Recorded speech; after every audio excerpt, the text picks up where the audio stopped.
Hello everyone, my name is Aidan McLennan. I'm a student at the University of Victoria here in Victoria, BC.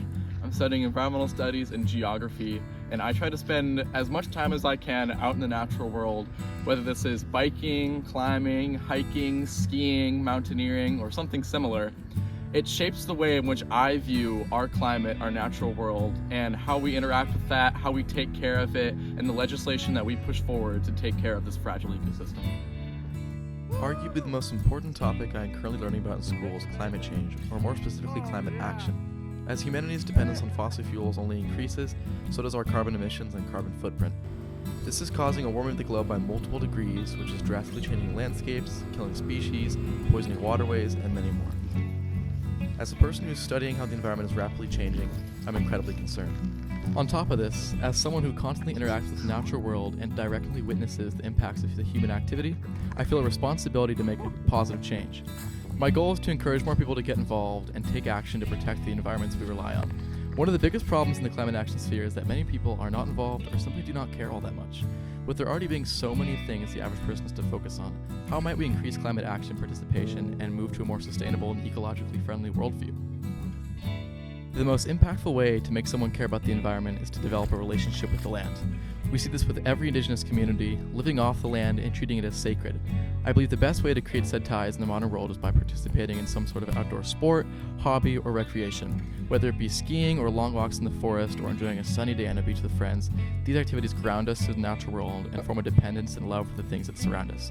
It is so much harder to harm if you care, so let's start by caring. Here we are in Smith Rock State Park, a visually stunning park located near Bend, Oregon. This area is a mecca for hiking, biking, and primarily climbing. Now, how does climbing relate to environmental stewardship? For one, climbers are constantly dealing with delicate ecosystems. Most of what I personally climb are high alpine walls and slopes, desert canyons, and coastal areas, all of which are incredibly opposed to change. Any drastic change to the climate or environment increases risks such as rockfall, crevasses, unpredictable weather, and so on. While these impacts primarily affect humans, there's also a never-ending list of impacts that affect the animals, bugs, plants, and other living organisms that inhabit these areas. Climbing in these delicate ecosystems means being aware of how our actions affect the environment. This helps us build a closer, more respectful connection to the land. Every hold we grab, every rock we trust to put our foot on connects us to a living ecosystem that countless other creatures depend on. Here in the park, there are many signs of ecological decay, whether it be damage to the vegetation below popular routes, the removal of lichen from rock faces, or damage from bolts and other hardware.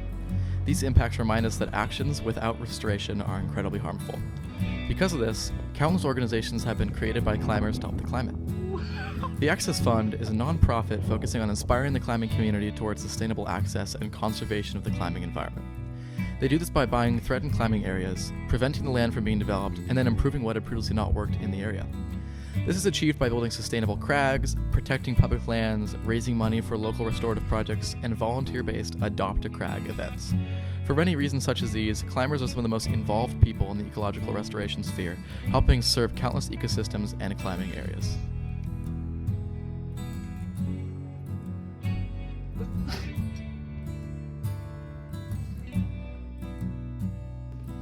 Here we are in Cadborough Bay, one of the most popular beaches here in Victoria, BC, and for good reason.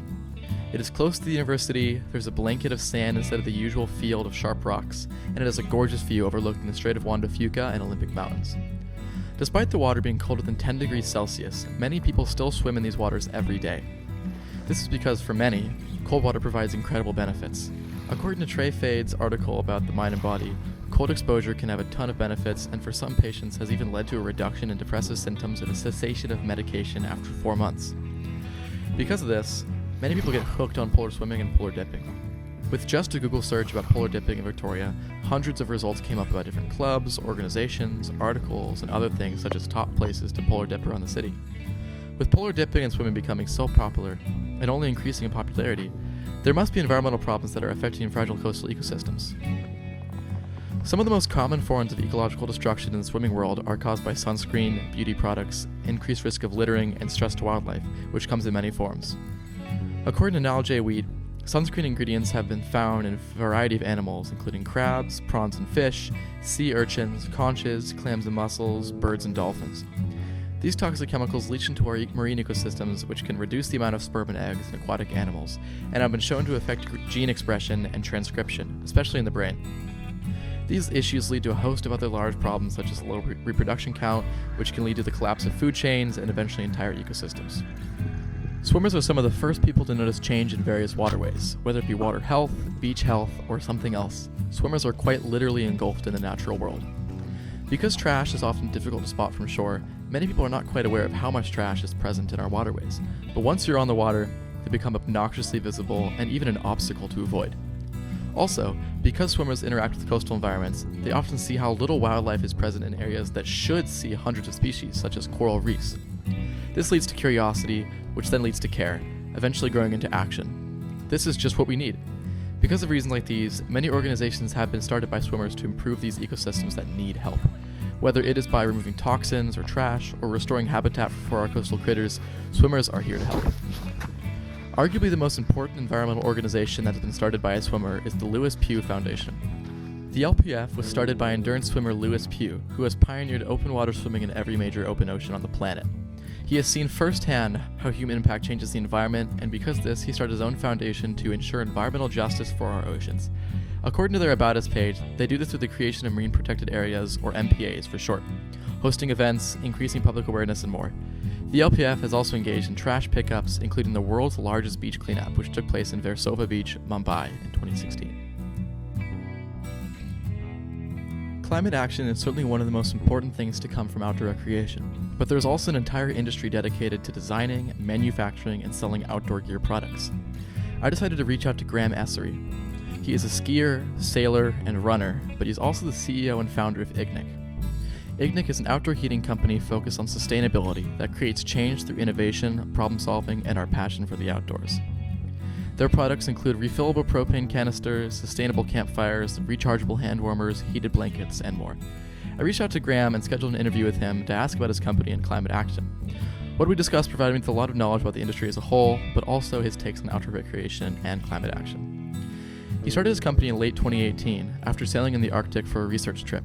This trip opened his eyes to just how much human impact we have made on this planet, even in the most remote places. One thing that was a real trigger for them was when they sailed past Cross Island, which is located on the northeastern shore of Alaska. Here they saw hundreds of green, single-use propane canisters living on the beaches. These canisters were obviously an eyesore, but they also became toys for polar bears.